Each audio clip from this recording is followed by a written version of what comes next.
So, you have the first line, second line, and third line, which means you have to build organizations similar, like, right? The first line, you do the controls yourself.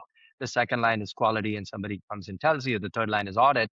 The fourth is the external. And so, as you start to go and build this thing out, in addition to the AI governance of being AI wise, you need to build a control infrastructure. And to monitor that control infrastructure, as you said, the Mm. process to monitor AI would be different from the human, but it is to bring that infrastructure in play, which I don't think people have started to think about. They've thought about AI governance separately, people governance separately. But I think you brought a good concept here where, you bring in a control framework, but implement it to a joint workforce. I think about it very, very simply. So we don't want to just have 1,000 tools blooming out there, right? So how do you control that? Um, and the control for that is very human. It's engagement with the business to make sure that people aren't doing things because they're unsupported or they don't know who to go to. So your operating model, being out there is very important. But let's say you do all of that, right? And you've got, 100 beautiful tools for across the business, and these are AI things. We have thought about it this way.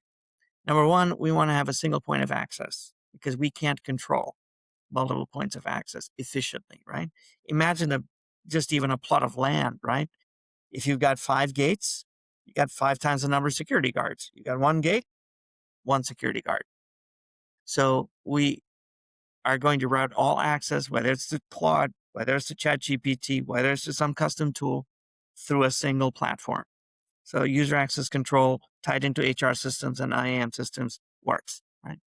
And that's regardless of whether it's AI or not. It's just with AI, the number of tools explosion is crazy. So you really have to this force multiplier. This is a force multiplier manager, right?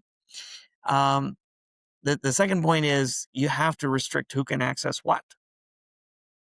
And a lot of people, I don't think, ex- understand or explain this, and maybe I'm oversimplifying it. You'll tell me I am.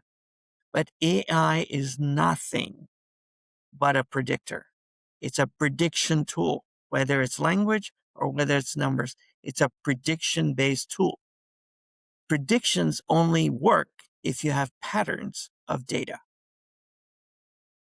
And patterns of data only exist if people are very careful about the taxonomy that they use to call different things,